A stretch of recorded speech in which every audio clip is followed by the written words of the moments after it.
श्री कृष्ण का चाबुक लेकर भीष्म जी पर दौड़ना। संजय कहते हैं अपनी सेना को पराजित देखकर दुर्योधन बहुत उदास हुआ।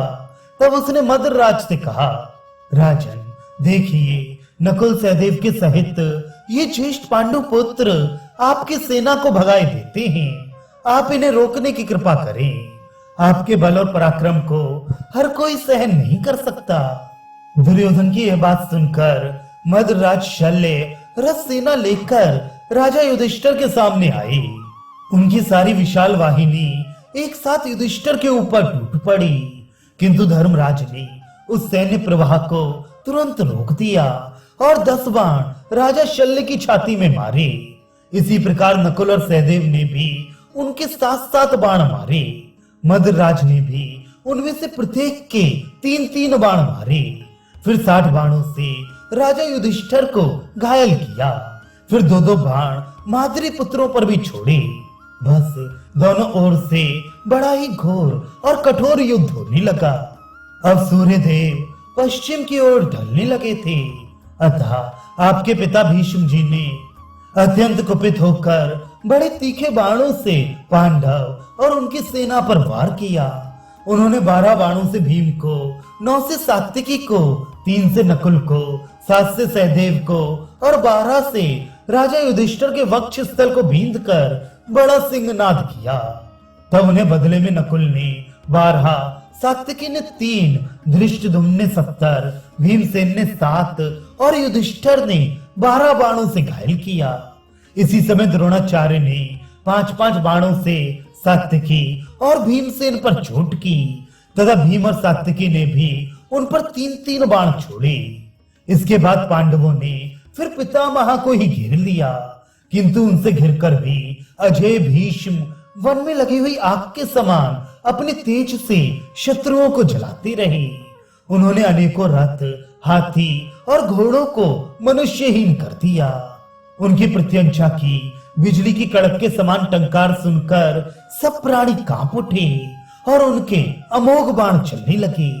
भीष्म जी के धनुष से छूटे हुए बाण योद्धाओं के कवचों में नहीं लगते थे, वे सीधे उनके शरीर को फोड़कर निकल जाते थे। चेदी, काशी और करुष देश के 14,000 महारथी जो संग्राम में प्राण देने को तैयार और कभी पीछे पैर नहीं रखने वाले थे, भीष्म जी के सामने आकर अपने हाथी, घोड़े और रथों के सहित नष्ट होकर परलोक में चले गए। अब पांडवों की सेना इस भीषण मारकाट से आर्तनाद करती भागने लगी। ये देखकर श्री कृष्ण ने अपना रथ रोककर अर्जुन से कहा, कुंती नंदन, तुम जिसकी प्रतीक्षा में थे वह समय अब आ गया है। इस समय यदि तुम मोहग्रस्त नहीं हो तो भीष्म जी पर वार करो। तुमने विराट नगर में राजाओं के एकत्रित होने पर संजय के सामने जो कहा था कि मुझसे संग्राम भूमि में भीष्म, द्रोण आदि जो भी धृतराष्ट्र के सैनिक युद्ध करेंगे, उन सभी को मैं उनके अनुयायियों सहित मार डालूंगा। उस बात को अब सच करके दिखा दो। तुम क्षत्रिय धर्म का विचार करके बेखटके युद्ध करो। इस पर अर्जुन ने कुछ बेमन से कहा, अच्छा, जिधर भीष्म जी हैं उधर घोड़ों को हाँक दीजिए, मैं आपकी आज्ञा का पालन करूंगा और अजय भीष्म जी को पृथ्वी पर गिरा दूंगा। तब श्री कृष्ण ने अर्जुन के सफेद घोड़ों को भीष्म जी की ओर हाँका। अर्जुन को युद्ध के लिए भीष्म जी के सामने आते देख युधिष्ठिर की विशाल वाहिनी फिर लौट आई। भीष्म जी ने तुरंत ही बाणों की वर्षा करके अर्जुन के रथ के सारथी और घोड़ों के सहित ढक दिया। उनकी घनघोर बाण वर्षा के कारण उनका दिखना बिल्कुल बंद हो गया, किंतु श्री कृष्ण इससे तनिक भी नहीं घबराए। वे भीष्म जी के बाणों से बिधे हुए घोड़ों को बराबर हाँकते रहे। तब अर्जुन ने अपना दिव्य धनुष उठाकर अपने पहने बाणों से भीष्म जी का धनुष काटकर गिरा दिया। भीष्म जी ने एक क्षण में ही दूसरा धनुष लेकर चढ़ाया, किंतु अर्जुन ने क्रोध में भरकर उसे भी काट डाला। अर्जुन की स्फूर्ति की भीष्म जी भी बड़ाई करने लगे और कहने लगे, वाह महाबाहु अर्जुन, शाबाश। कुंती के वीर पुत्र, शाबाश। ऐसा कहकर उन्होंने एक दूसरा धनुष लिया और अर्जुन पर बाणों की झड़ी लगा दी। इस समय घोड़ों की चक्करदार चाल से भीष्म जी के बाणों को व्यर्थ करके श्री कृष्ण ने घोड़े हाँकने की कला में अपना अद्भुत कौशल प्रदर्शित किया।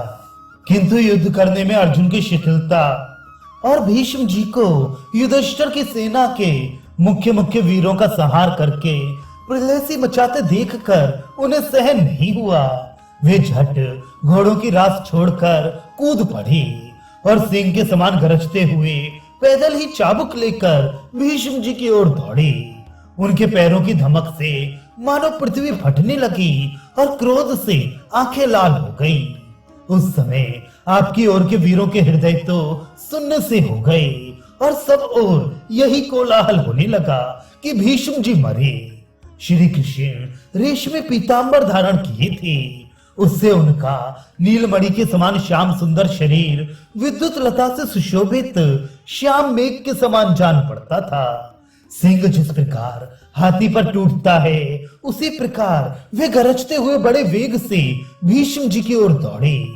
कमल नयन भगवान कृष्ण को अपनी ओर आते देखकर पितामह ने अपना विशाल धनुष चढ़ाया और तनिक भी ना घबराते हुए उनसे कहने लगे, कमल लोचन आइए देव, आपको नमस्कार है।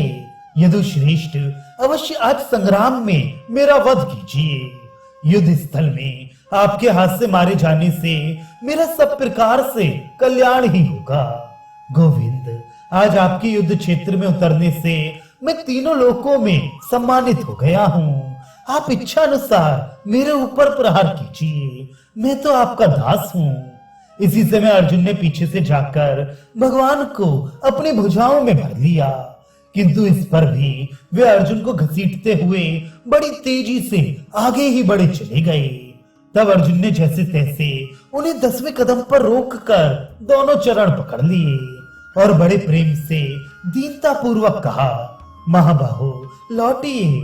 आप जो पहले कह चुके हैं कि मैं युद्ध नहीं करूंगा, उसे मिथ्या न कीजिए। यदि आप ऐसा करेंगे तो लोग आपको मिथ्यावादी कहेंगे। ये सारा भार मेरे ही ऊपर रहने दीजिए, मैं पितामह का वध करूंगा। यह बात मैं शस्त्र की, सत्य की और पुण्य की शपथ करके कहता हूँ। अर्जुन की बात सुनकर श्री कृष्ण कुछ भी न कहकर क्रोध में भरे हुए ही फिर रथ पर बैठ गए। शांतनु नंदन भीष्म जी फिर इन दोनों पुरुष श्रेष्ठों पर बाण वर्षा करने लगे। उन्होंने फिर अन्य योद्धाओं के प्राण लेने आरंभ कर दिए। पहले जिस प्रकार कौरवों की सेना भाग रही थी, उसी प्रकार अब आपके पितृव्य भीष्म जी ने पांडवों के दल में भगदड़ डाल दी। उस समय पांडव पक्ष के वीर सैकड़ों और हजारों की संख्या में मारे जा रहे थे। वे ऐसे निरुत्साह हो गए थे कि मध्याह्नकालीन सूर्य के समान तेजस्वी भीष्म जी की ओर ताक भी नहीं सकते थे।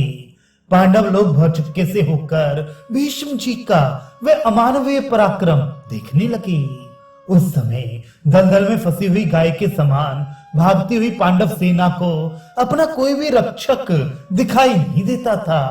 इस प्रकार बलवान भीष्म जी पांडवों के बलहीन वीरों को चींटी की तरह मसल रहे थे। इसी समय भगवान सूर्य अस्त होने लगे, इसलिए दिन भर के युद्ध से थकी हुई सेनाओं का युद्ध बंद करने का मन हो गया।